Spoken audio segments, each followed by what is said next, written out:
Hi, I'm Mark Gaylor and welcome to my Landscape Masterclass. Now, when I'm shooting a particular genre such as handheld landscape work, I will simply turn my shoot mode dial to number 3 and recall a group of camera settings I previously saved. This is part of my PAL workflow where I put portrait camera settings on number 1, my action settings on number 2, and my landscape settings on number 3. Now, what I'm prioritizing is depth of field. I want the foreground to be sharp as well as the background. And I'll also be using steep perspective in many of the shots that I'm working with in this genre. Now, depth of field has many contributing factors such as the aperture, your distance from the subject or the distance from the nearest thing to the camera, and also the focal length of the lens you're using. Now, some of the camera settings you might want to check and dial in can't be recalled via a memory setting. On some cameras that have physical dials for drive mode and focus mode, you might need to set those in addition to recalling the camera settings from the shoot mode dial, such as the Alpha 1 or the Alpha 9 cameras in the Sony range. There are also some lenses where you have a physical aperture ring on the lens. Now, a camera memory setting might not be able to override that if you haven't turned the aperture ring to A for auto. Okay, so in this particular diagram you can see there's a number of things on this Alpha 1 camera that I would also need to check, as well as turning the shoot mode dial to number 3. First of all, if I'm going to be shooting with autofocus, I need to check that the AF-MF switch is turned to AF. If I occasionally do manual focus with this landscape genre, I'll also go into the memories and have MF assist turned on. This is a menu item that allows you to magnify the view as soon as you turn the focus ring when you're in the manual focus mode. Okay, so with drive mode turn to single shooting, focus mode turn to AFS, that's where it locks onto a particular subject. It's not designed for tracking a subject that's moving. I'll also make sure my steady shot switch on the lens, if it has one, is turned to on. And again, I'll turn the aperture ring on the lens to A for auto. Okay, so as I said, I'm prioritizing depth of field and steep perspective. That steep perspective is where everything recedes very, very dramatically and quickly, which is what we get when we're using ultra wide angle lenses. Lenses typically wider than 24mm on a full frame camera and 16mm on an APS-C or crop sensor camera. So this steep perspective does require us to put some energy or effort into getting the hero element in the landscape into the middle distance or the foreground, because when we're using these ultra wide angle lenses, everything seems to be a lot further away if we don't get up close and personal with the hero elements of our landscape. And you can see this demonstrated in this particular image, where quite clearly the hero element is in the immediate foreground. It's not the mountain on the horizon line. So if we take a camera with an ultra wide angle lens into the urban environment, we can really create these dramatic images with these receding diagonal lines that where the vanishing point recedes very quickly, courtesy of that ultra wide angle focal length. Of course, there's always a reason to break the mold here. This is a landscape that I've captured with a long telephoto lens. This is my 100-400 zoom to 260mm. What this does is it compresses the perspective so we don't get an image constructed of foreground, middle distance and distance. Everything looks pretty much the same distance from the camera. This is called compressed perspective, and occasionally that works to great advantage. Here the forest above the cliffs looks very difficult to get into because everything looks very close together, so everything looks like it's packed in. Of course, if we do that in an urban environment, all of the buildings, all of the structures look very close together. So we get that compressed or busy narrative going on using this particular focal length on the lens. In this example of a bamboo forest, we can see that perspective compression at play again, and that's using the longer focal lengths rather than the wide angle focal lengths. And an old saying came to mind here: you can't see the forest for the, well, bamboo in this case. And of course this gives us the ability to approach a forest scene in very different ways by simply choosing the focal length of the lens we're using, either that ultra wide angle to build up depth, or a longer telephoto lens to compress the perspective. It's just a way of choosing your narrative, really. Again, this is an example using just a 56mm focal length on an APS-C lens. That's equivalent to approximately an 85mm focal length full frame. We don't need to typically stop down when using these telephoto lenses to record subject matter at a distance, because there is no immediate foreground in this instance, so we don't need to build up that depth of field by stopping the aperture down. And I'll go into that in a little bit more detail as we progress through this video tutorial. Okay, so there are occasions when I don't actually use my memory setting number 3, my handheld landscape settings, when shooting landscapes. So I thought I'd give you a couple of examples where I break the rules, if you like, to record landscape. Here I'm on a moving boat on the inside passage in Alaska. Now the boat is moving quite quickly, so I need to protect this shot from any subject movement. I'm the subject that's moving, not the landscape in this case. But because of that movement, I need to up the shutter speed. So I'm actually dialing in my action settings to capture this, because to be safe that I'm going to get everything sharp, I'm actually using 1/1000th of a second shutter speed in this instance.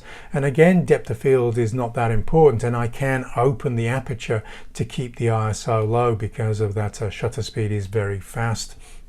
So again, aperture isn't the priority, shutter speed is the priority in this instance. And again, another instance where aperture is no longer the priority.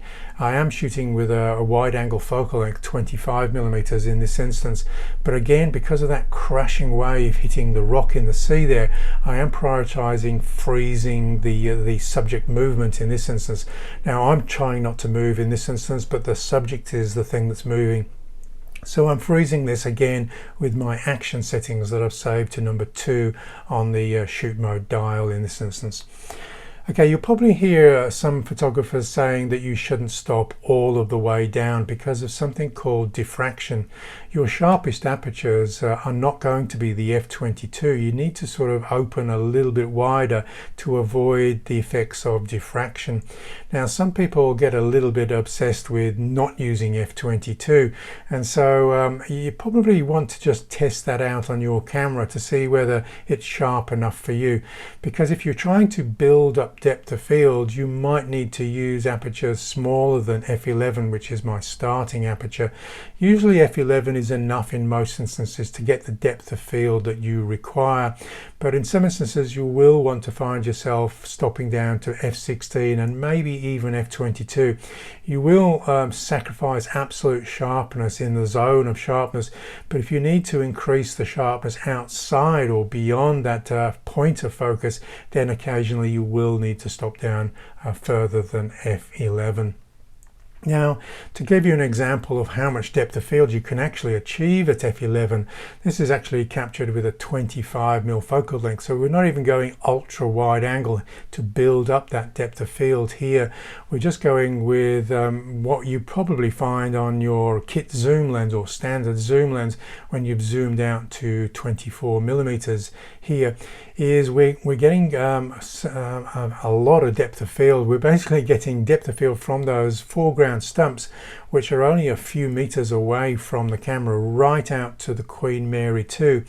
I do have a slight advantage in this, is that we don't need absolute pin sharpness on the horizon line, because the eye isn't going to be drawn to there, and the absolute immediate foreground, which is the foreground stump in the bottom right hand corner, is not absolutely pin sharp.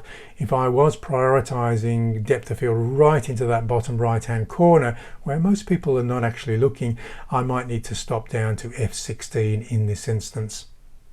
Okay, so what we have here is 11 feet to infinity. Basically, that's an easy thing to remember.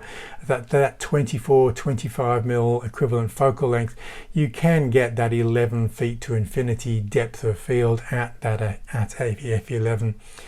Now here's an example where I actually have stopped down to f22. Yes, those buildings aren't going to be as sharp as they would have been at f16 or even f11, but in this instance I was caught without having a neutral density filter. I did want to lengthen the shutter speed to smooth out the waters to get a clearer reflection of these skyscrapers in this city scene here. So the only thing I could do is to go down to the minimum ISO 50 in this case, and close the aperture down all of the way to f22 in order to get that 4-second exposure to smooth out the busy water in that foreground. Now, of course, I've been using apertures though where I'm referring to full frame cameras. If you're using a crop sensor camera, an APS-C camera, you will get that f11 equivalent by just using f8. You have to apply the 1.5 crop factor to that aperture. So an f8 aperture on an APS-C camera is equivalent to f12 on a full frame camera. So again, you will get that depth of field that you might be looking for without going beyond f8, and that is going to be a sweet spot on many lenses that you're using for maximum sharpness. Now, if you find yourself using a sensor smaller than the APS-C sensors, such as the 1-inch sensors you might find in an RX100 pocket camera, then of course the sensors are again much smaller than the APS-C cameras. So you've got a 2.75 crop factor on those 1-inch sensors, and so f4 is equivalent to on a full frame camera to f11. So there isn't much point in stopping these little pocket cameras down, to be honest, because you are going to get the depth of field that you're probably looking for.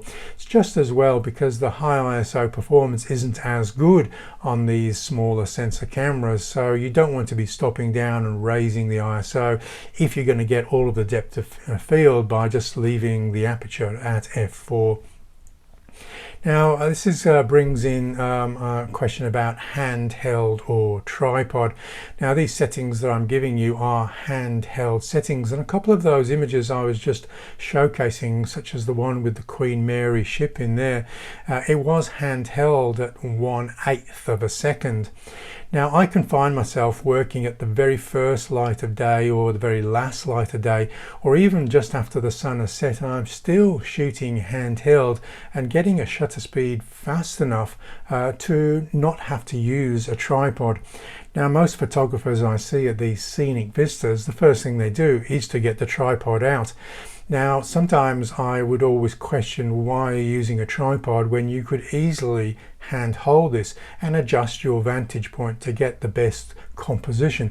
Why are you locking yourself in to using a tripod and carrying maybe that heavy bit of gear when it's actually surplus to requirement? So this is an example where the sun has only just risen. I am stopping down to f11 to get that depth of field I need. I want my maximum dynamic range, my least amount of noise as well, by using the ISO 100 value, and I'm still able to hand hold that 1/30th of a second shutter speed there. And of course, if you're using a camera with in-body image stabilization, you should be able to go much slower than those 1/30th of a second that the camera tends to bottom out on. Typically the cameras are reluctant to go slower than 1/30th of a second unless you adjust your priority settings, and I'll be going into that. So these stabilized sensors have 5-axis stabilization. So whereas a camera might limit you to the slower shutter speed of 1/30th of a second when you're using an ultra wide angle lens, you can override that and easily go down by 1 stop to 1/15th 2 stops to 1/8 of a second. A lot of these image stabilizations are rated at EV values much higher than 2 stops. Typically they might quote you 4, 5 or more stops. So most people, unless they've had like 5 or 6 coffees first thing in the morning, should be able to hand hold these 1/8 of a second shutter speeds. If you don't have steady shot inside the camera or stabilization inside the camera, something Sony called IBIS, in-body image stabilization, you might find that using a lens with a steady shot or vibration reduction will give you the slower shutter speeds that you actually need to use, so you can avoid using a tripod. Now on my Sony cameras, I'm shooting in aperture priority because aperture is nearly always the priority in landscape work, but I will override that reciprocal rule. The reciprocal rule basically states that if you're using a 50mm lens, you need a 50th of a second to avoid camera shake. 100mm lens, 100th of a second. But of course the cameras stop following that reciprocal rule at around 1/30th of a second, and it is possible to handhold slower shutter speeds, as I've said, with those stabilization, either the lens or the camera. So on a Sony camera, you would go into ISO auto minimum shutter speed and then slow that down to from standard to slow, which gives you the 1 stop, and slower, that's 2 stops slower. So you'll be firing off at 1/4 of the shutter speed that you would normally have been doing. Now, because I use that feature quite a lot, I'm actually assigned my custom button 1 to ISO auto minimum shutter speed, so I've got quick access to that, and then I can just dial it in after pressing the C1 key using the rear dial. If you're not prepared to assign a custom button to ISO auto minimum shutter speed, then you could assign it to the function menu on a Sony camera. So this would, you just simply press the FN button, navigate to your ISO auto minimum shutter speed, and then again using the rear dial, change from standard to slow to slower. I'd basically give it a go, just see how slow you can go before camera shake starts to rear its ugly head. So for instance, I'm using a 16-35 zoom lens on an Alpha 7R3 camera in this instance, and because I know I'm shooting at 16mm, even following the reciprocal rule, I could shoot at 1/15th of a second, but by choosing the slower on the ISO auto minimum shutter speed, that halves it again, so I can now hand hold at 1/8 of a second. There is nothing very close to the camera in this instance. The boats are the closest thing, so I can use F8 and also keep that ISO down to 100. Now my ISO setting is on auto ISO. It will go higher if it needs to. I keep an eye as I'm shooting, because I will try to keep that as low as possible, because it does give me the maximum dynamic range, the ability to record rich detail in the brightest of highlights and the darkest of shadows, and we've got a lot of that going on in this particular image. The dark shadows with the boats with their back to the sun, and of course the rising sun on that horizon line, which is very bright. To give you an example of how you can really go much slower, in this instance I've handheld 1/8 of a second with a telephoto lens. That's 113mm, so we're actually pulling a 4-stop advantage now by using that 1/8 of a second.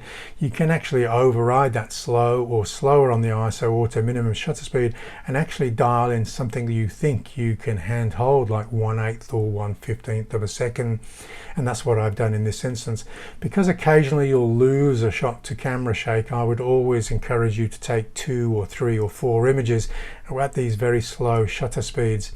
Now, had I not been using those slow shutter speeds with the steady shot here, the ISO value would have gone up to 6,400 or beyond. And so using those slower shutter speeds and holding the ISO back to 400 keeps this to being a noise-free image. Even after the sun has long gone, I'm still hand holding most of the time. So this is on a 66mm focal length on a zoom lens, and I'm hand holding that 1/8 of a second. Yes, on a full frame camera, your ISO, if you're using a zoom, not a wide angle prime, will start to go up, but I'm still holding this down to 1/1000th of a second, which is very comfortable on these full frame Sony sensors. Now I am maximizing my steady shot here by putting the optical steady shot on the lens to mode 1. That's giving me maximum steady shot from the combined steady shot on the lens and the in-body image stabilization. And again, I'm pulling a very sharp image, pretty much very close to night, without using a tripod. There are some lenses, non-Sony lenses, that don't communicate their focal length to the camera. Typically there's no electrical contacts on the back of the lens to communicate that focal length. There are some prime lenses, non-Sony primes like the Voigtlander, that do communicate that focal length, but this Laowa lens isn't communicating its focal length. So you basically have to tell the in-body image stabilization what is the focal length of this lens you're using. So you go from the steady shot auto to steady shot manual and then dial in the focal length. In this particular instance, you would dial in 14 or 15 millimeters, depending on what you've zoomed this Laowa zoom ultra wide angle lens to. Now I have to say that I will try and avoid using tripods when I can. I've run workshops where everybody seems obsessed with their 3, 4, 5 kilo tripods. I did try to encourage this group of photographers to leave their tripods at the bottom of the sand dune because the sun was rising on it, and I knew I could handhold from that point beyond. But of course everybody decided that tripods are essential to landscape photography, so walked around the top of the sand dunes for the next 3 hours with their tripods, and most people didn't end up using them. So this was actually captured by Mike O'Connor of me, and I basically pointed out to Mike I was the one in the middle, and he said, "How would you know that everybody's silhouetted?" And I said that I'm the only one not carrying one of those 4 or 5 kilo tripods with me, and I'm carrying a messenger bag rather than a backpack, so I'm cutting a very light nimble figure there in this particular shot. I do carry tripods at all, of course, but sometimes they're much smaller than people would imagine that you could actually shoot landscape photography with. This was captured with a Batis 18mm lens, and what I want to use the tripod here, I could have handheld this, but I want to smooth out the water. This is one of the main reasons that I do use tripods. I want to lengthen the duration of the shutter speed to a number of seconds to smooth out the busy waters and increase the reflections, and I can't do that handheld obviously, so I'll do that combined with a small tripod and a neutral density filter. Now the tripods are typically tabletop tripods, although I don't use them on tabletops, I just put them on the ground. Now the low vantage point is something that I find very compelling when using or constructing the compositions of these. So that low vantage point, you sort of you're locked in by using a tabletop tripod. But if you look at this image of this iceberg here and then look at the resulting shot that I've captured, you'll see that the iceberg becomes very heroic because the background is now the sky. So that low vantage point pulls all of that immediate foreground into the shot and gives me a very simple background behind the iceberg. So that is a vantage point that I would shoot 90% of the time, even if I was carrying a larger tripod with me. Now the other thing that I would prefer to do is carry these screw-on filters instead of using the filter cages. Sometimes these ultra wide angle focal lengths, like these 12, 14mm focal lengths that are on zoom lenses, they because the front element is so bulbous, you can't actually use a screw-in filter, so you're sort of committed to having to use those type of filter cages. But sometimes those filter systems can go well over 1 kilo in weight by the time you add in the glass square 150mm filters. So I much prefer using a couple, just 2 neutral density filters. I typically go for ND8, which is 3 stops, and ND64, 6 stops. So I can combine those together because the ones that I use are the freewheel magnetic filters.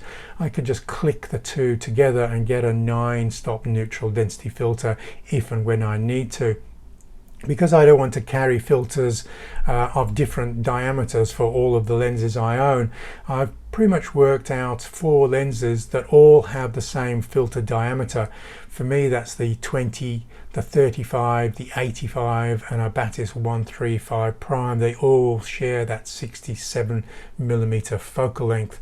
So just carrying those 2 slimline filters gives me the option to do those longer exposures using a tabletop tripod if and when I need to. Now, it used to be in days gone by where if you were using your camera on a tripod, you'd have to remember to switch stabilization off on the lens or in the camera body. With the modern Sony cameras, this is no longer the case. You can get by without getting any camera shake from the steady shot gyros by leaving steady shot on. If at all you're in doubt, just switch off the steady shot on the lens if you have one, especially on the lens, because those gyros on the lens do create a certain amount of vibration if they're engaged, and over a long exposure you will erode the sharpness of your images quite quickly. So again, here's another example. Again, you can probably see the low vantage point, and I'm here pulling a 2/5 of a second. I actually can't hand hold this. I might give it a go, to be honest, occasionally, and then come back to 1/8 of a second to so I'm guaranteed at least one shot if I'm working without a tripod. Now, the other filters that some landscape filters will consider, but I so rarely use them that I often don't carry them, is a circular polarizing filter. Here in the upper left you'll see an image captured in Tasmania of a waterfall and the water coming towards. Yes, the small tripod again is in the water in this instance, balancing on a rock that is slightly high. And I'm just putting on a polarizing filter and turning the polarizing filter until the circular reflections off the water are disappearing. This allows me to remove the glare on the top of the water and get much more definition. Now, is that necessarily a better image? Because I sort of like the one without the circular polarizing filter as well. But if obviously cutting out the surface reflections of water is important to you, then yes, those circular polarizing filters will come into their own. Some people use them to also darken skies, but you can get into problems when using them with ultra wide angle lenses. You can end up polarizing some part of the sky a darker blue and then have a very noticeable fall off to a part of the sky that isn't darkened by that polarizing filter. So I would much prefer to darken the sky in post-production than trying to darken it with a polarizing filter in camera. Here's an example of some very small tripods that may be of interest to you.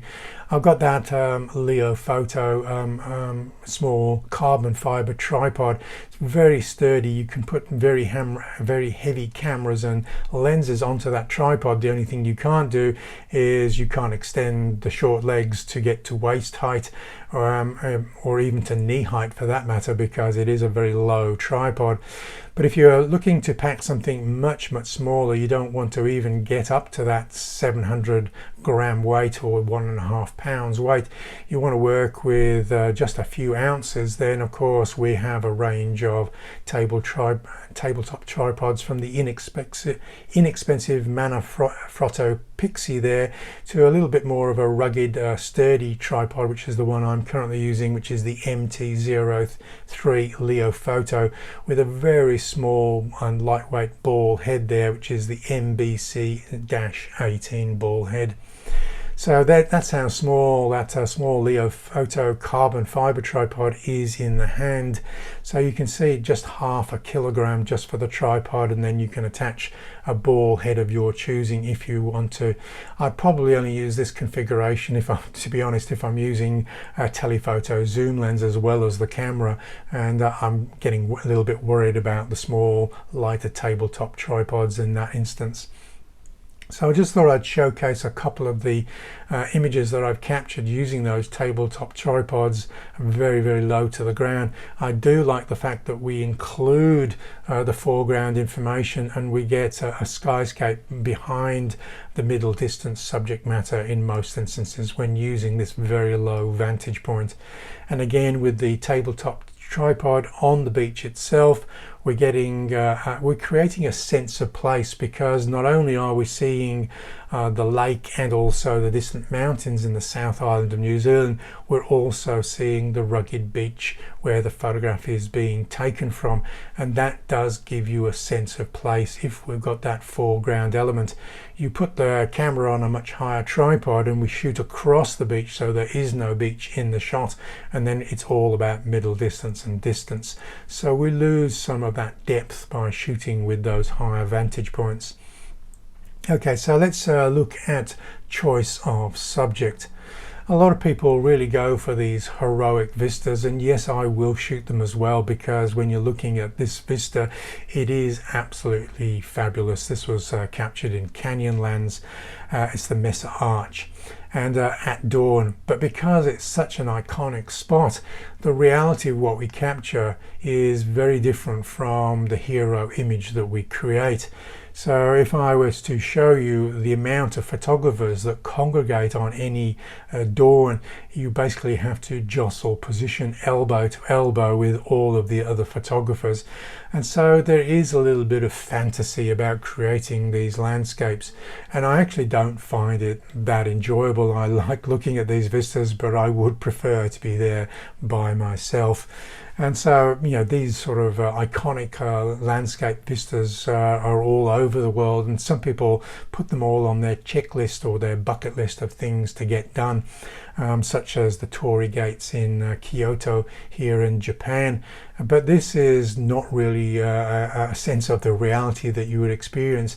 This is where other photographers at the crack of dawn are all working as a team not to get in front of each other's shot, because you arrive half an hour later when the trains and the tour coaches arrive.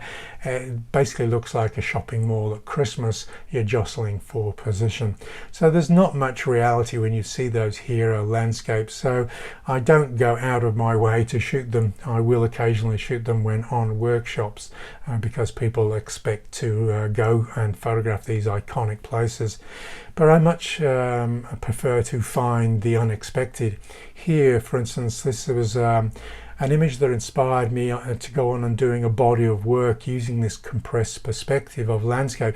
This was actually captured with a wide angle lens, but I'm going through this forest that has had a fire run through it in Mount Buffalo in Victoria in Australia, and the forest is very, very dense here.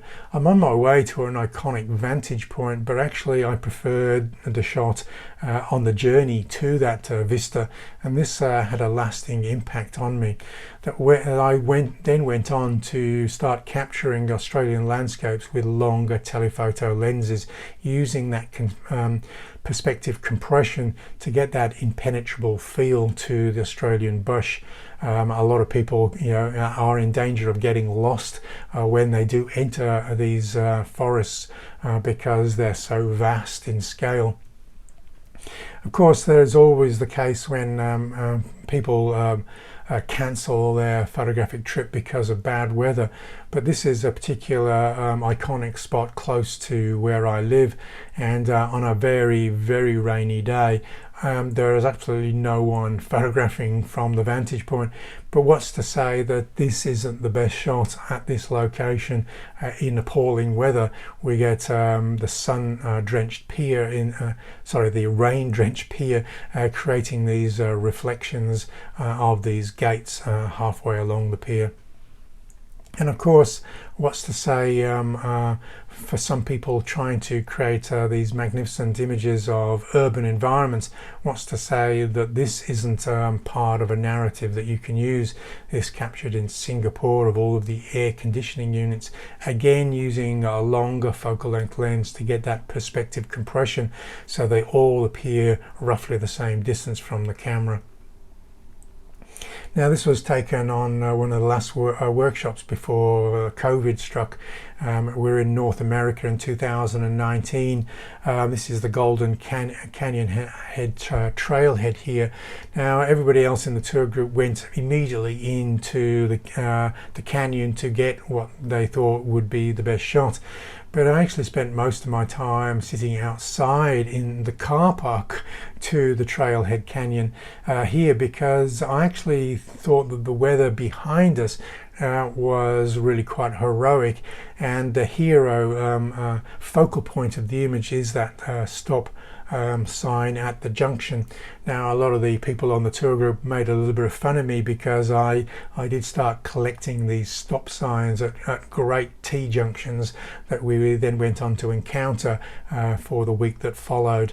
But I think this was a much stronger shot than to be had for me personally in the actual canyon itself. So you sort of have to don't approach landscape photography with the blinkers on, photographing what you're expected to photograph. Always keep an open mind as to what could be a photograph for you.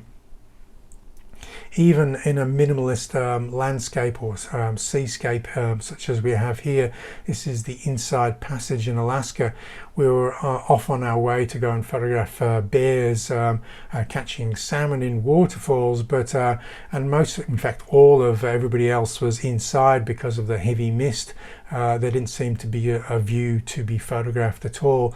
But the minimalist seascape that I actually captured of the leading boat working its way along the Inside Passage against these very calm waters, for me was a hero shot, and I still think it's one of my best shots from Alaska in that minimalist approach.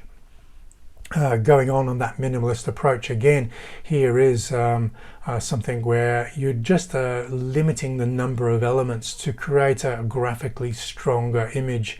And I'll use this image again to outline a compositional technique called rule of thirds. Okay, let's start talking about focus. Obviously, where you focus in your image is going to be important, either to draw attention to the focal point of the image or to build maximum depth of field, something we often refer to as the hyperfocal distance. Now, typically in my camera settings that I've saved, that I can recall from the shoot mode dial, I have an expand spot positioned in the lower third. Typically I'll be shooting panoramic landscapes, and if I am going to be shooting something in the foreground, that will be in the lower third of the image. We don't typically want to be photographing and focusing on the horizon line, because we'll almost certainly have the foreground elements out of focus even at f11. We must bring that focus point forward in the frame in order to get the maximum depth of field. Now, in some instances, when we're trying to focus on something in the foreground, the immediate foreground is all just a half a meter or a meter away. In this particular shot, I'm working with an ultra wide angle lens, and this window to the background scenery here is actually very, very close to the camera, and it's actually too close. So in some instances I have to switch to manual focus, because I don't want to focus on the distance, and I don't want to focus on the foreground. I want to focus something in between, and there is no in between in this particular scenario. So this would be a case where I switch to manual focus. When I switch to manual focus, I'm typically looking at turning the focus ring until I have a specific distance dialed in, and that distance scale will appear in either the electronic viewfinder or on the monitor. In this instance, using the manual focus, I've zoomed to 4 meters. That would be approximately 12 feet away from the camera. Now typically if I am using autofocus, I'm just estimating that foreground distance and using the depth of field to make sure that everything is pin sharp. But when we're using manual focus, you can pretty much keep a memory of what is the specific hyperfocal distance for the focal length lens you're actually using. Here the hyperfocal distance, and I've used a depth of field calculator just to check this, and here I pulled this off Cambridge in Color depth of field calculator here, showing the hyperfocal distance at this particular focal length is 3.75 meters from the camera. So typically I just dial in 4 meters and pretty much then assured everything in the frame is going to be pin sharp.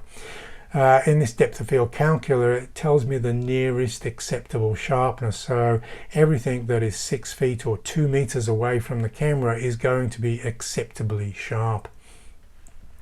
So typically if we were trying to do this by choosing something to focus on that we estimate to be like 4, 5, 6 meters depending on the focal length, you would typically put a spot focus on that point. Then you could magnify the view, and then you could check whether the distant subject matter right in the distance is still sharp in either on the monitor or in the electronic viewfinder. So if that appears sharp with these mirrorless cameras, we're getting that live depth of field preview. So if it looks sharp, it is sharp, and so we've focused on the correct distance from the camera. If it's a little bit soft, then we need just to push the focus point a little bit further back. Okay, so this I've taken these screen grabs from the Cambridge in Color website, and you basically dial in the size of the sensor you're working in, the focal length of the lens. You have to go into the advanced settings to get the hyperfocal distance, and if you're very fussy about what is sharp must be pin sharp, then I would also get you to increase the max print dimension from 10 inches to 25, 27 inches, at least increase it from the 20 inches. You probably also want to set the eyesight from standard to 20/20 vision. Okay, it will push the hyperfocal distance further back of what is acceptably sharp, but here I'm playing really safe here by setting the eyesight to 20/20 vision, increasing the print dimension, and getting these settings for the sort of focal lengths that I particularly use. I won't take a depth of field calculator out on site with me. I just know that I say have a 14mm prime, a 20mm prime, and I'll just basically keep a record of the hyperfocal distance for those prime lenses. And if I'm using a 16-35 zoom, I just keep a record of the hyperfocal distance at the 16mm focal length. You could scribble them on the inside of a camera bag so you never forget what is the hyperfocal distance for the focal length lenses you're actually using. So these hyperfocal distances are all set for f11, the optimum aperture for shooting maximum depth of field, where what you're focusing on is the sharpest that the lens can deliver. Occasionally, when the foreground subject matter is extremely close to the lens, you will want to stop down an additional stop, maybe to f16, so your hyperfocal distance comes further back towards the camera, and the nearest acceptable sharpness also gets closer to the camera. For instance, when using my 20mm prime, I'm looking at the table on the extreme right of this slide, is just around about 3 meters. So I can sort of judge 3 meters or 9 feet from my camera lens, knowing that if any of the subject matter gets much closer than that, it is not going to be pin sharp, and that might encourage me to either step back a little bit or maybe even stop down to f22. Okay, so here is my 20mm landscape prime, and typically again when I'm using the longer shutter speeds, I'll put on my ND filter to smooth out that foreground water, and I now know with that is at f11 I've got a 7-meter focus point there. So I'll basically just turn the focus ring, if I'm in manual focus, to approximately 7 meters if it gives me that distance, or otherwise I'll have to estimate it. Occasionally when you're changing the focus distance on your ring, it might jump from 4 to 12 and you don't have anything as a readout in between, and you'll just have to judge or give an approximate distance if you can.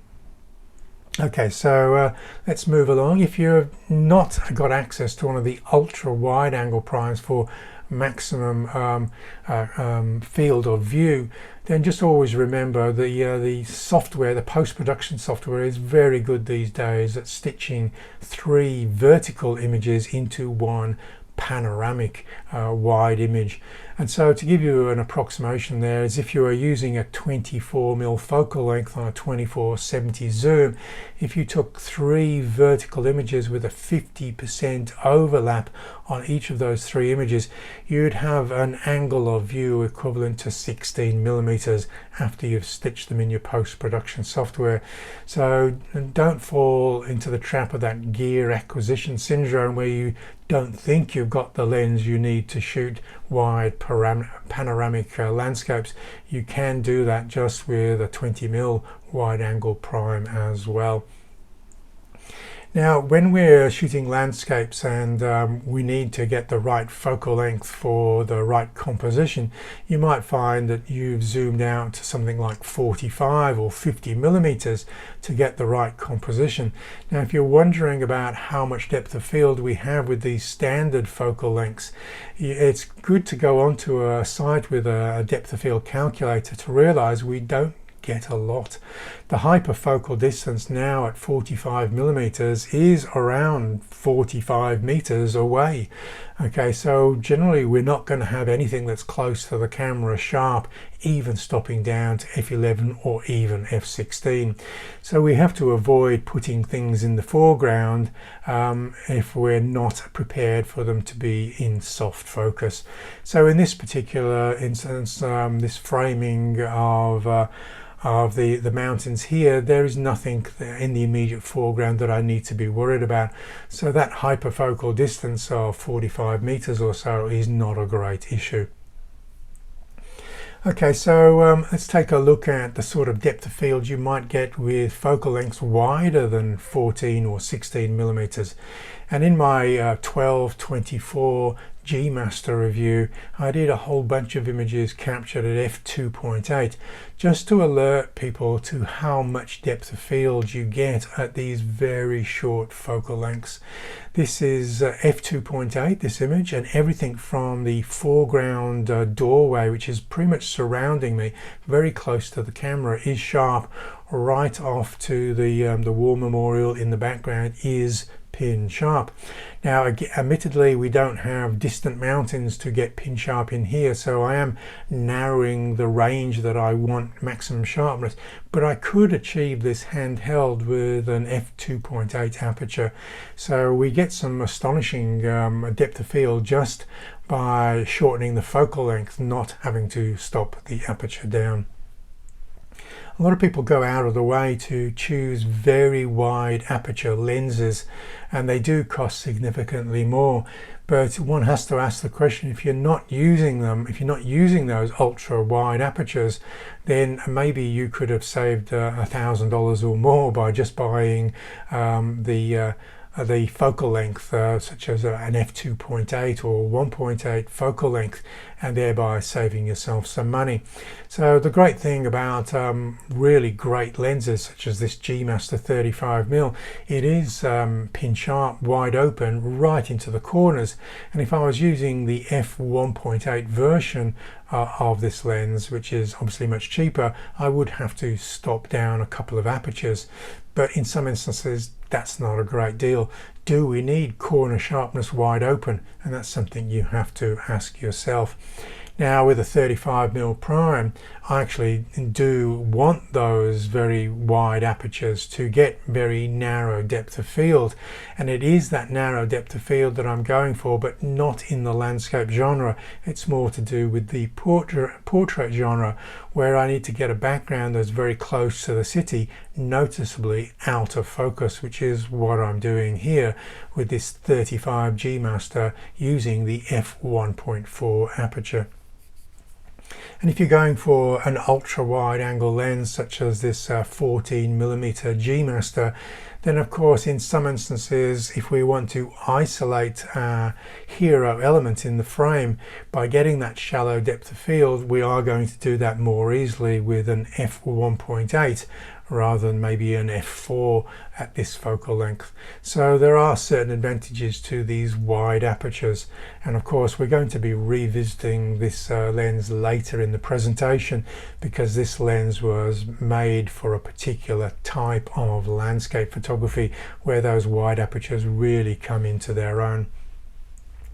On the subject of dynamic range, and I did discuss this very briefly before, dynamic range is where we get the maximum amount of brightness range.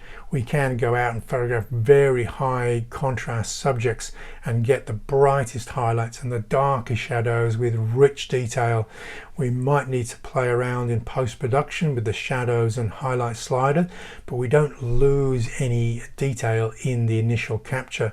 In order to get the maximum dynamic range, it's better to use the larger full-frame sensors. They typically have a one-stop advantage over Sony's APS-C sensors. So we're between 14 and 14.8 stops as measured by DxOMark, compared to the 13 to 13.7 stops for Sony's APS-C sensors. Of course, we do get the maximum dynamic range, the maximum potential for those maximum number of stops at ISO 100. The dynamic range starts to fall away quite quickly as the ISO goes higher. Now, Sony sensors are often referred to as dual gain sensors. We get a little bit of the dynamic range back at the second sweet spot, which is typically around 320 on the Alpha 7R4, 640 on a lot of the other Sony sensors. Occasionally it might be something odd like ISO 500. So you can actually go to a website that Photon Stop Photos will give you an actual dynamic range chart for your particular sensor. We only get a little bit of advantage, so it's only if you're hovering around that 400 ISO would you go, if I lower it to 320 or if I increase it to 640, will I buy back another half a stop dynamic range by going and choosing a specific ISO rather than leaning towards auto ISO. So ISO 100, particularly when we're working in midday sunlight where we've got very, very bright highlights, but we're working in quite deep shadows here where we want rich shadow detail, but also we don't want to blow out those highlights such as white surfaces being hit by maximum sunlight. That's definitely where you want to be at your ISO 100. And if you can't achieve it handheld, then again your tripod would come into its own. So here again, this is actually captured with the Alpha 7R4, where its second sweet spot is that ISO 320. It's one of the only Sony cameras where the sweet spot is 320.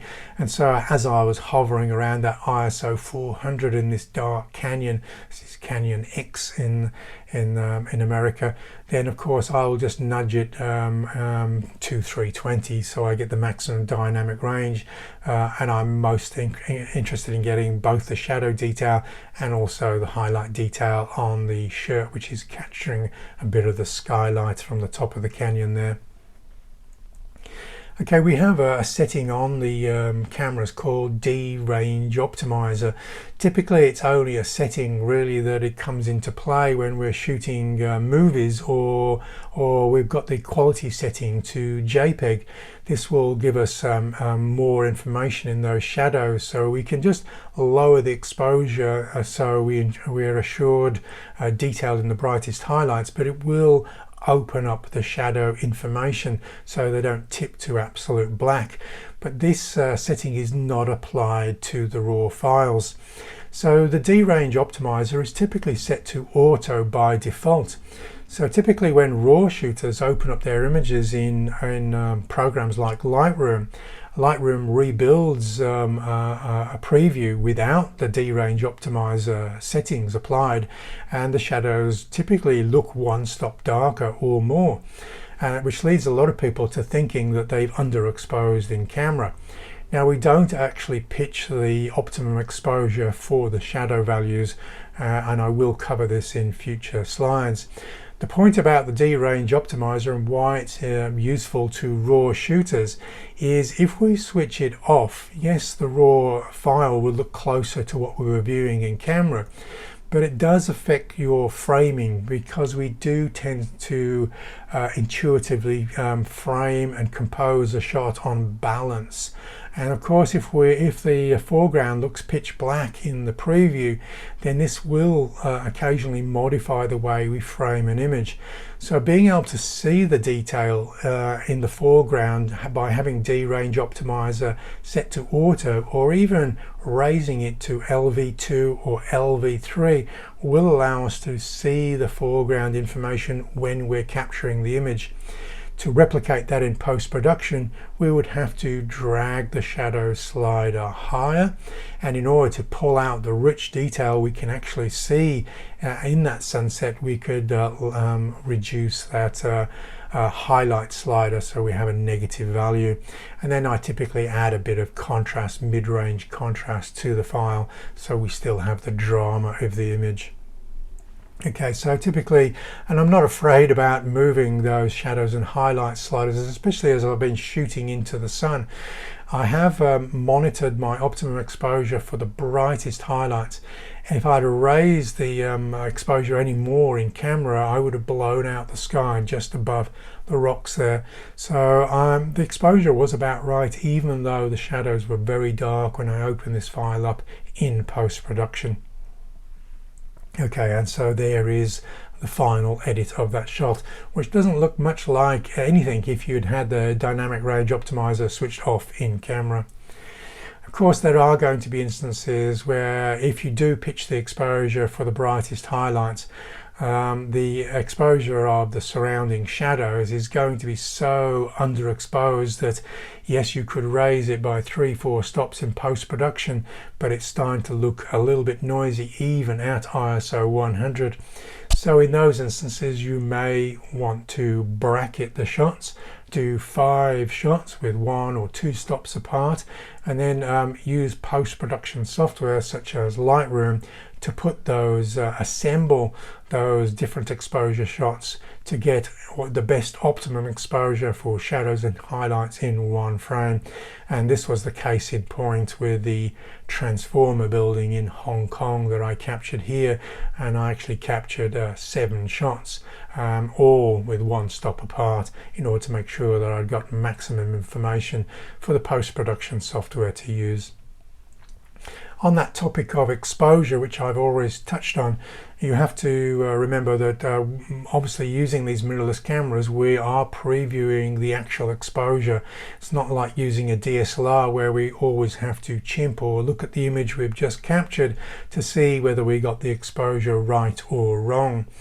It is a what you see is what you get view using a mirrorless camera with that live view display setting switched to on, which is the default. Your goal as a photographer is not to get the histogram into any particular shape, it's just to get all of the information, what I refer to as between the goalposts. We basically mustn't lose the darkest shadows or brightest highlights. We have to get all of that information in through the goalposts of absolute black level 0 to absolute white level 255. That's an 8-bit equivalent I've been quoting there. Obviously, as I said, you're going to get the maximum dynamic range of your sensor at those low ISO. So yes, I am using ISO auto as in my memory settings, but I am aware of when that ISO is getting higher, and when it starts to get a little bit too uncomfortably high, I will consider using that tripod. Now, when we're using ISO auto, the camera basically is guessing the exposure, and that's why we have an exposure compensation dial. It's a hero dial on the top of Sony cameras. It is inviting you to correct the camera's guess of what is the best exposure. And the most important time to do this, where the average tones are darker than average, the camera will try and lighten the exposure because of the very dark tones, such as this storm that is coming over Fraser Island here. A huge, very, very dark storm clouds coming over.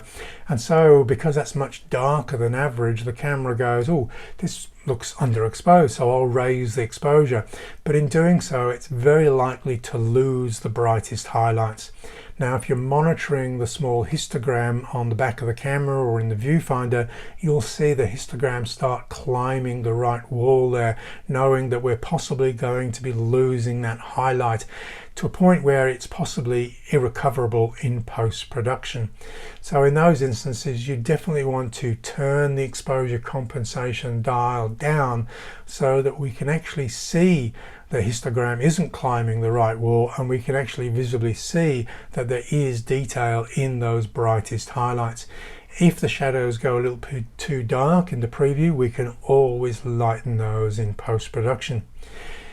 If you are photographing snow scenes, the opposite is true. The cameras will typically think the snow scenes are too bright and try and lower the exposure. It's not as serious as the other example where the camera raises the exposure. Typically, if we're underexposing by 1 or 2 stops with these snow scenes, we can correct that in post-production, and no one will be wiser that the camera underexposed is by 1 or 2 stops. But if you are paying attention to the craft of photography and you want maximum quality in these snow scenes, you would raise the exposure compensation dial to +1 or higher. Okay, so it's not just snow scenes, it's basically where everything in the frame, or most things in the frame, are lighter than average. We do have the ability to have more information from the camera other than just the histogram when we're choosing the optimum exposure in camera, and that is the zebra or zebra feature.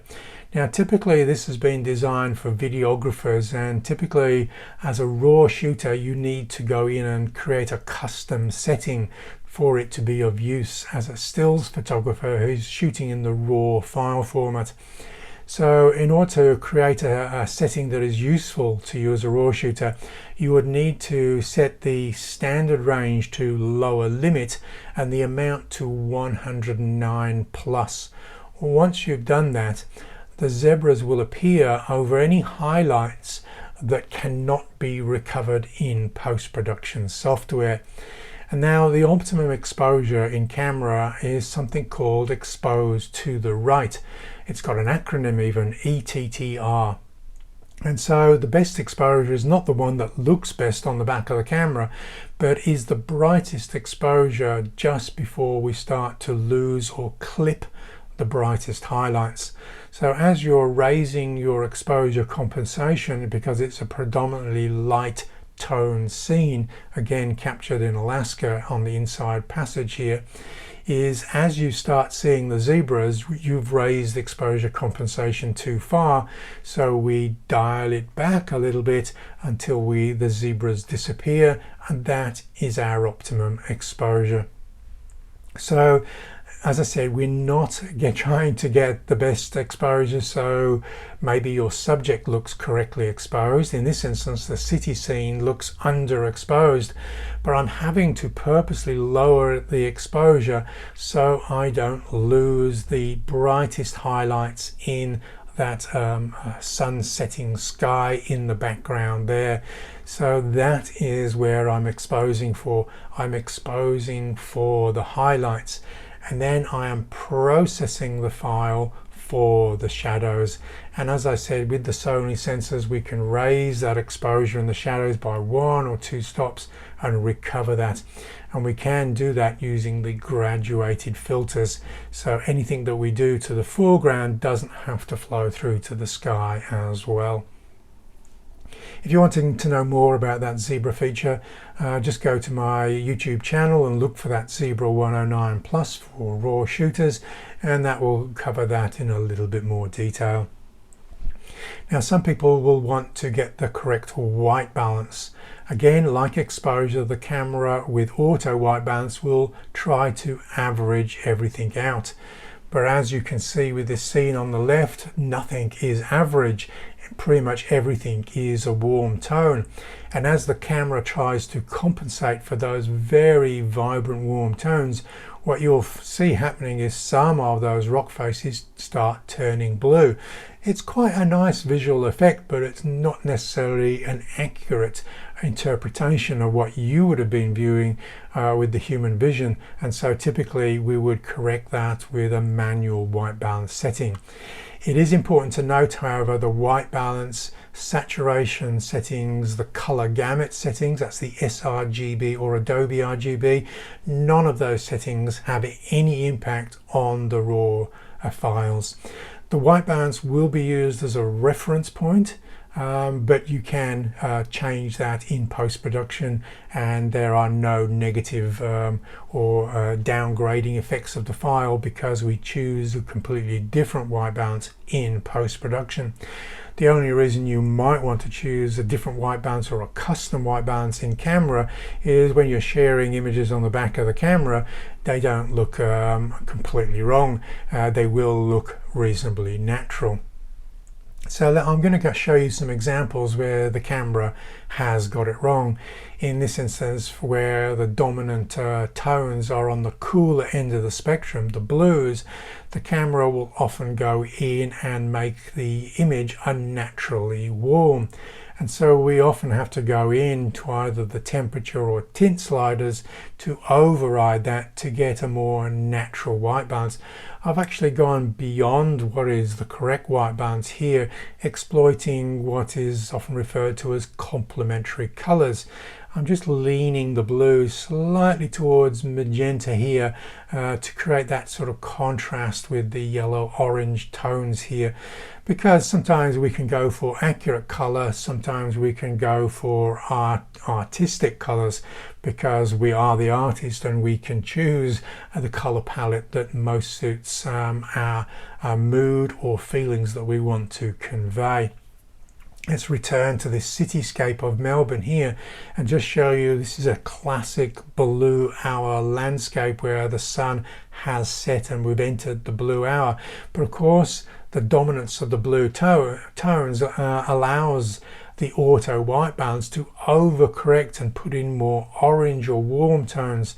So we have to certainly fight that on the color temperature slider and feed in more blue to make the blue hour shot look up to its name and have some blues in it. Okay, so auto white balance again getting it spectacularly wrong. A storm coming in over Melbourne, and the colors were predominantly warm because we're shooting into the sun. So again, these blue tones are unnatural. We could live with that if that is an artistic look that you're going for, or we could correct that with the color temperature slider again in post-production or in camera.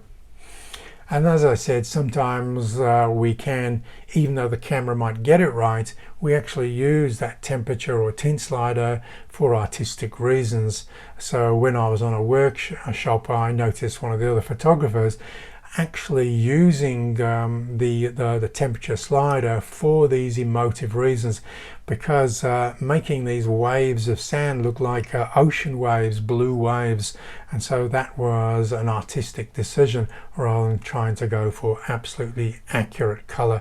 And so I titled this one Sea of Tranquility. Okay, let's look at something called aspect ratio. This is the shape of the images that we're capturing. Now, a lot of people don't ever consider changing the shape of the image from what the camera actually captures, which is the shape of the sensor. The shape of the sensor has a 3:2 aspect ratio. So for every 2 lengths of height, we get 3 lengths of width. So So this is the 3:2 aspect ratio, and in sometimes because we frame again, we compose our images by eye. Sometimes if we try and change the shape of the image in post-production, it'll never look as good as the framing that we did on location. So in this instance, I've left the 3:2 framing that the camera chose. But in other instances, and we can choose to do this in camera as well, is choose the 16:9 aspect ratio. This is typically the shape of the TV screens and computer monitors that we're actually using. And if you choose to crop in the 16:9 aspect ratio, either in camera or in post-production, your image will fill the screen. So we'll have no pixels, unused pixels, letterboxing the image on the screen. So the 16:9 aspect ratio, if you choose to work with that in camera, it won't throw away the pixels if you're a RAW shooter. Again, it will impose that 16:9 crop when you open the image in post-production, but if you go to the crop facility, the pixels that are hidden from view can be reclaimed, so you can return to the 3:2 aspect ratio. But working in the 16:9 aspect ratio in camera may help you compose the images that look good when cropped in post-production.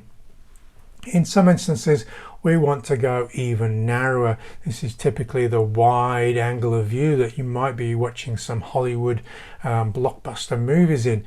Here I'm using the 2:1 aspect ratio.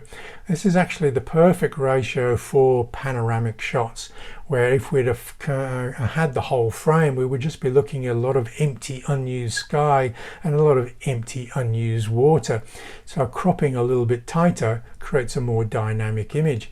It's also a perfect crop if we're working with a folio book that is square in aspect ratio, like a 1:1 square format book, because if this image was taken across the double page spread, it would go seamless, spread across that square book format. So and sometimes we just want to go for a custom crop. You might go for the 2:1, but it's not absolutely perfect, so we go for a custom crop. This is 2.5:1, even narrower still. And of course that would, of course, if you were framing an image like this, you would have to go in and get a custom frame, not an off-the-shelf frame made for this. Let's go into the subject of composition. You've all heard of the rule of thirds. I'm sure you can actually get this as an overlay on the back of the camera. I choose not to work with the overlay on the camera. Most photographers, if they get into the habit of not centering the focal point after a while, typically lean towards something that is approaching rule of thirds. And if you want to get absolutely the rule of thirds in post-production, we do have the option for those overlays when we're fine-tuning the crop. We don't have to live with that overlay in camera. So this is our landscape where the hero element is the salt flats in the foreground, not actually the skyscraper. So I'm putting 2/3 of the image into the foreground there and using the horizon line at that top of the rule of thirds. And here again with that image that I used earlier, that stripped back minimalist seascape here, again the horizon line is sitting on the top row of that rule of thirds. You might actually use one of the intersections between one of the verticals and the horizontal lines to put a key focal point of your image.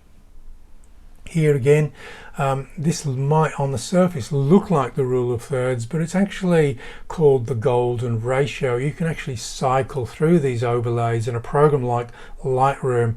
When you're in the crop overlay feature, just press the O key and you can cycle through till you get to the golden ratio. It's a little bit less severe. The lines are a little bit closer to the center, and sometimes it's a lot easier to put a horizon line when using the golden ratio rather than putting it so close to the top of the frame or so close to the bottom of the frame. I think I intuitively use the golden ratio much more than the rule of thirds if I was left to frame an image with no overlay. Sometimes, however, we do want to center something, and in this point I'm centering the vanishing point. So I'm going for symmetry in this instance. So it doesn't really matter in this instance if the horizon line goes through the central portion of the image, and in fact that is the preferred outcome when I'm cropping in post-production for this particular image. It creates a very static, well-balanced image. Okay, it's not the norm. Mostly I'm off-centering the focal points, but in this one I've decided to center the vanishing point. One of the things that is not always considered by a lot of landscape photographers is removing an element that some photographers think is integral to having a landscape image, which is the sky. But we can create a very powerful image by cropping away the sky. It creates what's called a closed landscape. It might be useful if the sky is just grey and undramatic, but it is also great for drawing attention into something that is in the composition that is left. And so this beautiful Yorkshire Dales image with the sheep pen with this dry stone wall and these undulating curving paths really is the feature that I want to draw people's attention to. I don't want for people's eyes to be drawn up to the brightest area of the image, which could be the sky had I included it. So in another classic example where I want the farmhouse and the barn at the top of that sheep paddock to be the focal points, I don't want the viewer's eye to be drawn up to look at a bright sky that doesn't add anything to the communication. So I simply crop it out in camera or in post-production. And this is another one of those compressed perspective landscapes using a telephoto lens. Okay, so one of the questions when you're faced with a scenic vista is to ask yourself the question, where is my focal point? What is the point that I think is most interesting about the landscape? I might say it's the still part of the ocean in front of those rocks there, but that's not immediately obvious. I don't think this image particularly has a strong focal point. There is one tree on the horizon line that looks a little bit higher than the others, but that's not necessarily a good focal point either. If anything, this image is a little bit weaker because it doesn't have a good focal point or an obvious focal point that I was allowed to work by changing my vantage point or my crop or by dodging or burning. So this isn't one of my strongest landscapes, I feel, even though it's very pleasing to look at. Now, not all images need a strong focal point, and some images work well without one. It's almost like you have this scene where nothing is more important than anything else. It's more of a pattern, a design, and everything is uniform, and it allows the viewer's eye to wander around the image looking at different aspects of this forest scene with fallen down trees. It doesn't know one fallen down tree cries out more than another. And one of the ways that I accentuated this was in the crop. Instead of cropping out a sky, I cropped out one of the visual distractions, which would have become maybe a focal point, which was the foreground water. So I've simply cropped that away to minimize or create a more minimalist approach to this landscape vista. And so removing visual distractions is good in some instances. If I'm looking at this vista in Cornwall and I'm zoomed out, there are a lot of things that might distract the viewer's attention as they inspect the foreground courtyard, or maybe some things hanging off some of the buildings, or a sign or a graphic, and it's not really shouting out for you to look at what I've actually put in the center of the frame, which is a good place to put some focal points if you want the viewer to look there first. But in some instances, if all of those other elements are just distractions to what I want you to look at, then what I would do is zoom in. And in this instance, by zooming in and removing all of those visual distractions, we create a more minimal but necessarily stronger composition to reduce those elements. So we get sort of the leading line of that foreground sea wall there, and the direction that the guy in the foreground is walking towards, which all take us to the major focal point, which are the fishermen and the lighthouse are on the other side of the harbour. And so for this, I find this is a more gratifying final framing of my image, and this was done in camera rather than cropping in post. So in this image, obviously I quite clearly identified my focal point was going to be in the immediate foreground, which is often the case when we're using ultra wide angle lenses, because everything else looks so much further away, and as it reduces in scale it becomes less important.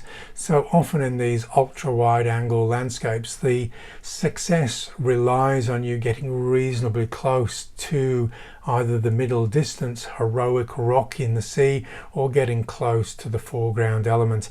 And here I basically just looked for the best vantage point where I could get some shadow behind those dark trees in the foreground. So we really accentuated the focal point through the play of light and shade.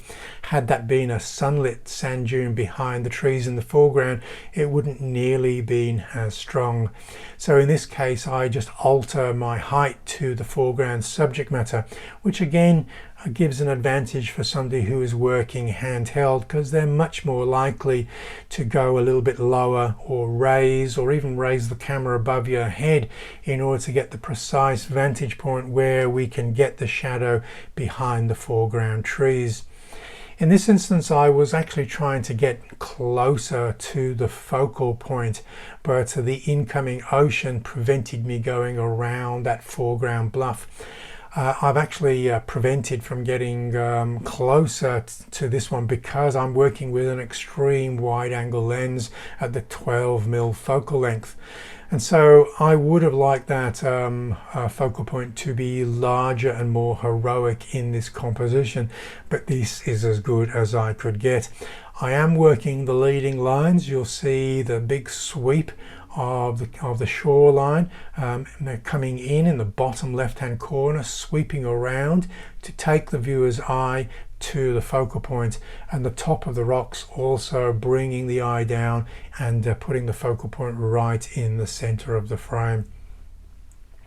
In this composition, I played around with the vantage point, and here the leading lines are going to be the dry stone walls, the fences, the road and the hills, all serving to add leading lines taking us down to the tree. There is additional leading lines at play other than the two I've drawn in onto this graphic.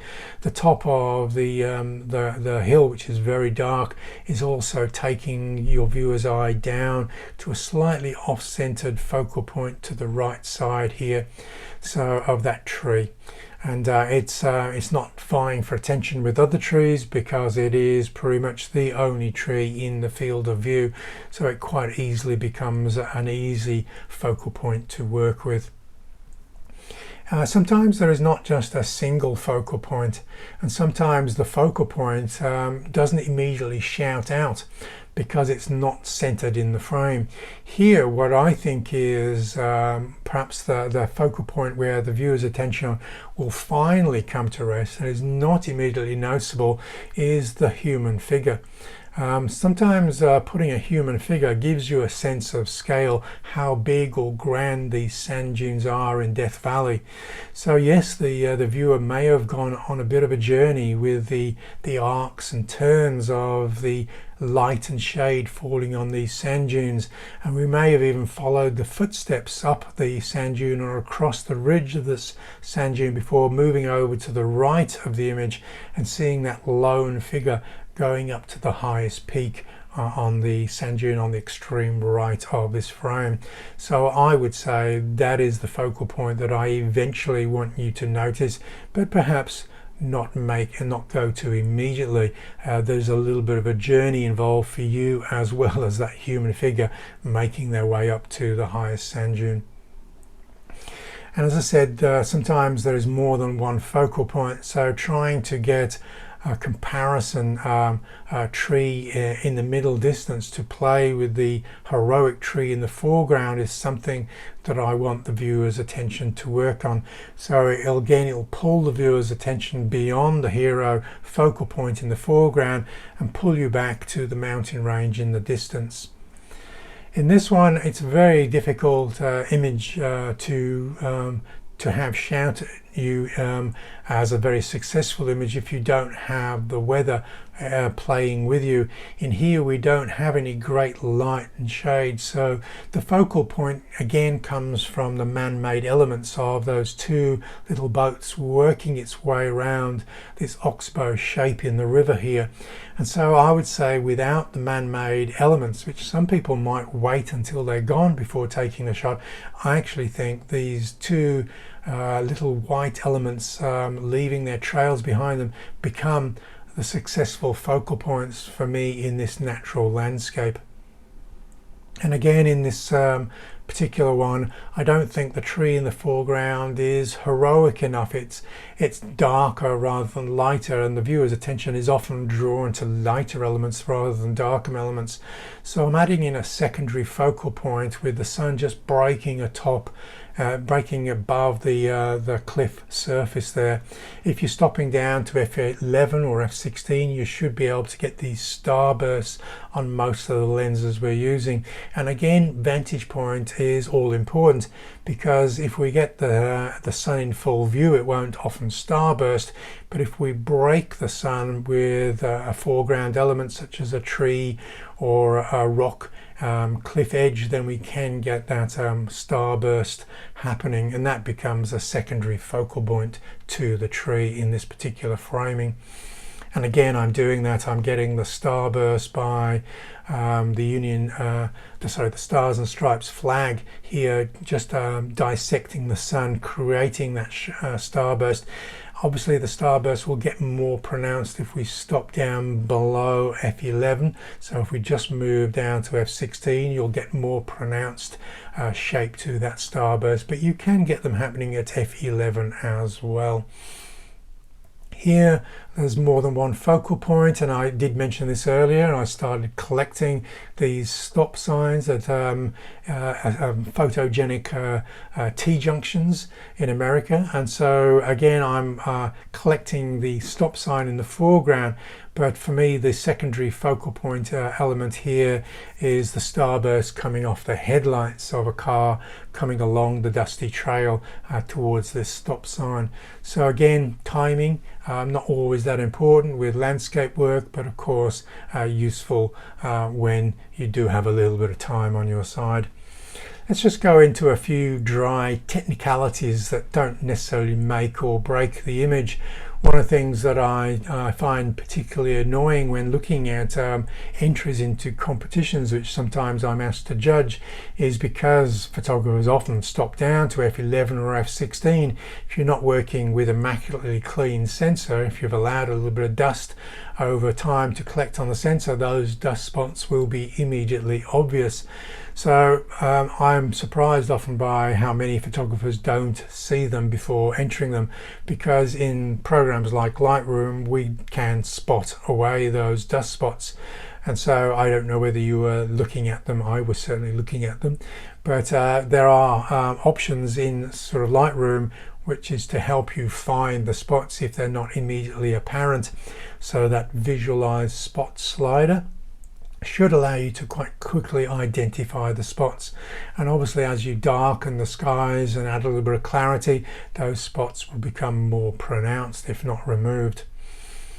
Another thing that is not always done, but often if we're working with a slightly low vantage point with the camera on a tripod and the camera is slightly tilted up to get more of a skyscape going on, then if we have any man-made elements like buildings, the verticals will start falling in on themselves, converging verticals. It's great to get that dramatic perspective from these ultra-wide angle lenses, but when buildings start looking like they're falling over, it's not actually quite a realistic interpretation of what we would have seen with the human vision. So we do have the option again in post-production of what's called keystoning an image, where we can use the feature called upright, or just manually correct this and basically get those verticals to lean back out so they look more natural as we would have viewed them with our standard focal length human vision rather than ultra wide angle lenses. Sometimes, of course, the uncorrected converging verticals help because diagonal lines are quite dramatic in a shot. So if we've got lots of diagonal lines going on like I do in this shot, sometimes it's okay to have the verticals uncorrected. So there is no hard and fast rule to this, but you should know that it's an option to correct them if you wanted to. One of the other things when we're working in post-production is we do have a choice over color palette using the color, temperature and tint sliders, but we also have how saturated those colors are. Typically vibrance is a better slider to use compared to the older saturation algorithms. The older saturation algorithms will continue to increase saturation even for colors that are already saturated. So quite often we can start losing textural detail in very saturated colors if we rely too heavily on the saturation slider. So, but in some instances we can actually play with this. We can, one of the things that I like to do by limiting the color palette, we have the option for 16.7 million colors in an 8-bit color file, but that doesn't say we have to use all of them all at the same time in every file. We can actually limit the color palette by dragging the vibrance down to a very low value such as -80, and then restore the dominant colors by increasing the saturation slider. So here I'm returning the colors of those rusty ochre colors on these rocks in Tasmania back to their natural color saturation, but all of the subtle colors are virtually becoming monochrome in comparison. So we don't have those greens and blues vying for attention with the orange ochres on the rocks. We're certainly limiting the color palette. So yes, if you're just raising the vibrance of a color, certainly look towards the vibrance slide primarily, but if you're limiting color palettes, lower the vibrance and then just restore the natural dominant colors using the saturation slider. Of course, some people use graduated filters in front of camera lenses, but to be honest, they're a little bit more powerful to use in post-production because we can lower the vibrance, or lower the exposure values of certain tonal ranges. So we can lower the extreme bright ranges such as the highlights, but keep the shadows pretty much where they are, and we can't do that with filters we put in front of camera lenses. And certainly if you're using the circular lenses, we can't even, the circular filters, we can't even decide on the point where we fade between one exposure and another. They're typically more used for those cage filters where we can raise or lower the graduated filter. Typically they might be useful in seascapes where we just want to lower the sky by 1 or 2 stops so we get the optimum exposure for the foreground and sky. But because the sensors, the full frame of sensors especially, are so good by raising the underexposed shadows, we can do that in post as well. So here I'm adding not 1 but 2 graduated filters and making sure that I'm also protecting the darker values. And typically I'll also add a graduated filter on the bottom of the composition as well. This has a habit, just like a vignette also has a habit, of drawing the viewer's attention down from the top, in from the bottom, and we now look at the 2 focal points of the guy with the pram and the modern architecture of the bridge. And certainly I would do this with this particular image that I showed you earlier, this iceberg on an Alaskan beach. Typically one of the things that happens when we use a graduated filter in front of a lens is it darkens everything in its path, even those things that are going into the top area of the frame. So that white iceberg at the top is going unnaturally dirty or dark in tone. But we can limit this in post-production. There is a range mask color where we can limit the range of colors or tones that we want to darken, and so we can have the top of that iceberg brilliant white and yet have the sky go much darker in tone. And this is obviously the power of post-production graduated filters in modern programs like Lightroom Classic. And again, dragging down a graduated filter to darken the sky by 1.5 stops, but that bright cloud is going unnaturally dark as well. And so now we limit it not by color, but this time by luminosity. And so again, we can restore the bright white clouds above these mountains in Alaska. And yes, the blue sky can go almost black like an Ansel Adams sky in that particular image. And we don't have to just limit these graduated filters to exposure. We can limit them to a shift in color. Typically what happens at dawn or dusk, we get this beautiful transition from the warm oranges to the cooler blues as we cast our eye further and further higher above the horizon line. But as we shoot with telephoto lenses, we typically only get the orange and none of the blue. But we can force some of that blue back in by not only dragging down the exposure, but by lowering the color temperature. So again, we restore the color transition that we would have been viewing with a more of a standard focal length human vision rather than this telephoto lens that I've been using to capture this Sydney skyline. So yes, it's a little bit unnatural, but I am restoring that transition that I would have been seeing that the telephoto lens would have shot underneath of the blue. And again, you will see this is a number of times when I am shooting at dawn or dusk with these telephoto lenses. I will force back in the blue if and when required. Okay, let's look at a very popular genre. I've been showing you a mixture of color images and also black and white conversions, which we're converting in post-production. So one of the questions that a lot of people ask is like, when would you convert a color image to a black and white? Typically, if I'm working in early morning or very late in the afternoon, the color palette becomes more vibrant and richer, and there are more things to work with light and shade, and we tend to lose a lot of that impact when we're working in the middle of the day with the flatter, bluer midday lighting here. So one of the only ways to restore drama sometimes is to switch to black and white and just raise the contrast so we get a much more dramatic composition. And so now I can make a much more hero element of the floating boathouse and also the ice on the mountains in the distance. And so those insipid colors that we had of the forest can be made much darker, so the two focal points can be much more dramatic. Sometimes the colors of a composition basically pull you away from what I want you to look at. For me, the drama in this is not the blue sky, which is a little bit distracting, but the shadow coming off the tree that is sort of coming over my shoulder and being cast up the wall, and have the pedestrian figure walking towards the camera.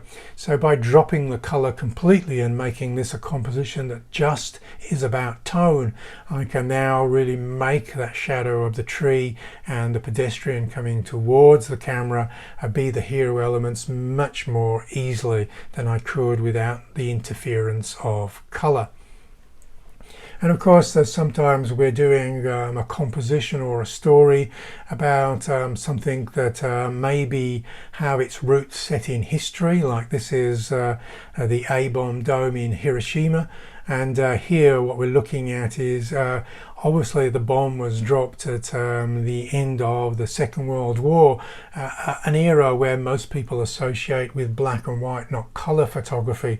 And because of the loss of life at this particular event, I want the effect to be much more dramatic and speak to that historical event in black and white rather than have the distracting elements of color. I'm also removing modern day Hiroshima from the field of view again by putting the camera on the ground using either handheld or on one of those tabletop tripods. So all of the modern day Hiroshima is going out of view behind the A-bomb dome. And here is a second image which was in that series, looking at the shadows of the tree being cast on that building here. And so again, much more drama can be had in black and white than in color. And here is a color image that I shot in California on the other side of the Sierra Nevadas, the dry side of Sierra Nevadas. And here we have a couple of huts. This is what I talked about, sometimes the advantage of creating a closed landscape. The bright sky and the bright foreground pull us away from the focal points, which are those deserted buildings here. And so if by dropping it to black and white and then I redistribute the tonal values and make the sky much darker and the foreground much darker, now throw some more light on the hero elements, the buildings, I can now quite clearly make a composition. It's a term that Ansel Adams used as pre-visualization, the ability to redistribute tones to help tell a particular story or narrative that you want to control. And so when we're working with no shallow depth of field where everything is sharp, the advantage of being able to work the focal point using dodging and burning, redistributing tonal values, must not be underestimated. Of course, one of the great things about working with mirrorless cameras is we can choose to use a creative look or style that is black and white in camera. It will still shoot raw images in color, but it will help us frame an image and look and pre-visualize, if we have not got used to that technique, be able to look at the image in black and white before we shoot. So I would go into your creative styles or creative looks, choose a black and white, and then ramp up the contrast to maximum. So when we're faced with a desert with low sunlight, you realize we're not framing by color, we're framing by light and shade. The shapes the sunlight creates falling across these undulating sand dunes, and so it can be much easier for some people to create great black and white sand dune images if they're pre-visualizing in the camera set to black and white.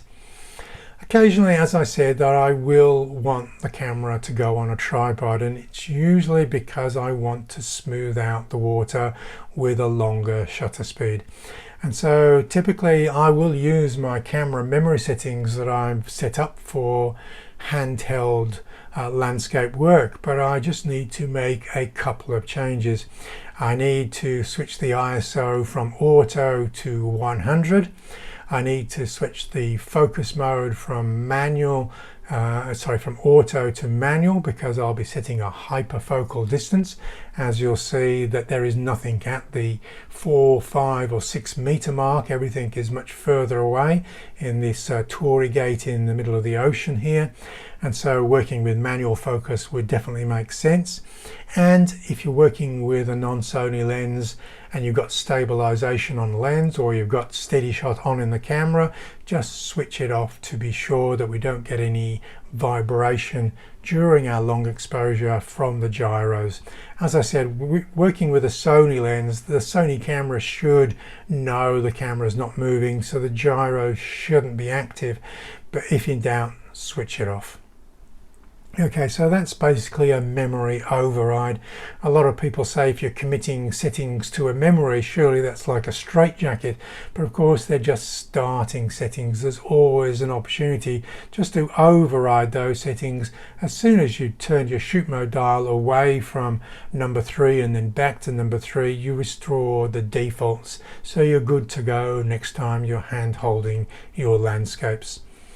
Okay, so let's look at a feature that we'll often use when using shutter speeds longer than 30 seconds. We go into a mode called bulb mode. Now we have to be in single shooting, and we can't be using silent shooting or a fully electronic shutter to be using these bulb mode longer than 30-second exposures. So when you're working with this on a Sony camera, you will require the use of a stopwatch. Because the camera can only time up to 30 seconds at the moment. You'll also want your long exposure noise reduction switch to on, unless you're aware and you're comfortable with a technique called dark frame subtraction using Photoshop. And if that's a completely new term to you, just switch the ISO auto noise reduction, long exposure noise reduction to on.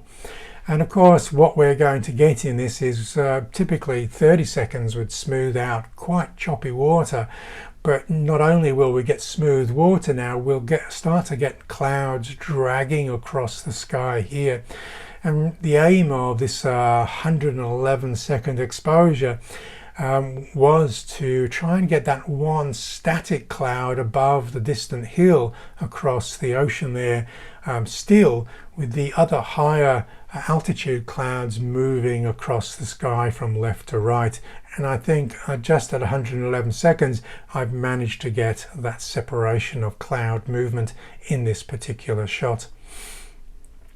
Typically when I'm working with these, you can put in a wired remote. I typically use Sony's Bluetooth remote because I don't need to stand at the front of the camera. When I was using infrared, that might be a prerequisite. Now I can just stand anywhere near the camera. I can even wander back from the camera, which is useful if you're on a boardwalk and you might put some vibration through a boardwalk through your close proximity to your own camera. Some people will want to use Sony's Imaging Edge app on their mobile phone and start and stop the exposure time there. Okay, if you are using the Bluetooth remote, you can actually assign the C1 key for a custom feature, and so whatever is on the C1 key on your camera, you can access that from the Bluetooth remote. And typically what I would assign to that C1 key, if it's not ISO auto minimum shutter speed, but if you were going out to do some astro photography, I would assign something called bright monitoring to that C1 key. Okay, so typically I've listed some astrophotography settings here. You could pause the video if you just wanted to look at those settings in more detail. Here typically the shutter speeds won't go beyond 30 seconds. Typically you'll keep your shutter speeds at 30 seconds or shorter because you don't want the pinpoint stars starting to move, because obviously we're on a turning planet. So if your shutter speeds are too long, you will get those pinpoint light sources, the stars, moving across the frame. Of course, we are going to want to access something called focus magnifier, because we want to magnify twice so we can focus on one of the brightest stars in the sky, because infinity on your lens is not going to be the correct focus distance. It seems strange, but infinity is not the furthest thing. Okay, so we're going to the stars aren't the furthest thing, so we're going to come back a little bit on the manual focus until the star is a pinpoint of light. You can use also focus peaking to do this, but you can just use your eye to work out when the pinpoint light just starts to grow a little bit in size as it starts to blur. Now, one of the great things about shooting astrophotography with a wide aperture lens, such as a 2.8 or wider, is we can keep the ISO reasonably low. But the other thing is if you're pointing towards the Milky Way, the center of the galaxy, obviously, is we're not going to get a big arc of that galaxy with maybe a 24mm focal length. You are going to want to go for an ultra wide angle wide aperture lens, so we get a larger spread of or arc of that Milky Way. And so this is where that wide aperture ultra wide angle prime really comes into its own. Yes, we can't use screw-in filters, but obviously filters are not required for astrophotography, so we're going to get into that wide open f1.8 aperture for shooting the stars with a reasonably low ISO. For instance, on my camera I'm using ISO 1250, which is not that low given a lot of astrophotographers have to shoot with 3200 ISO and higher when they don't have access to a wide aperture prime. So, and there it is, we're getting that more of a sweep of the arc of the galaxy as I'm pointing this camera due south in the southern hemisphere towards the southern star. And this is sort of a slightly photoshopped image. The light foreground light would be too much light pollution for astrophotography, so I've simply added that as a radial glow inside of Lightroom with a radial filter. Okay, so there is that bright monitoring feature. Is typically we can't see to frame up our composition. Bright monitoring, which is not a menu item, it's only something we can assign to a custom button. As it's like night vision for our cameras, we can make out distant hills or trees and we can start composing. We won't only just see the night sky, we'll also see the landmass that is going to be in the frame. We then go and use magnify view to then focus on the brightest star in the sky, and then we use our time delay or our remote release to trigger the 30-second exposure. Okay, so if you're looking at some of the post-production techniques, I also have a masterclass for developing images in Lightroom Classic. I also have a CC version as well, both serialized and also a 2-hour version of these. So if you're looking at using the range of tools that are at our disposal to help you as a photographer, definitely worth paying attention and going over and watching my post-production masterclasses. And of course, if you're interested in that PAL workflow, portrait on 1, action on 2, landscape on 3, then certainly check out my memory mastermind video where I outline that entire workflow in detail using all 3 of those preset memories. Okay, and that concludes the landscape masterclass. Hope you've found something of value in this, and I will try and put some time stamps in the info section below the movie so you can return to particular sections if you want to revisit this masterclass at a later date. Okay, thanks for bearing with this masterclass.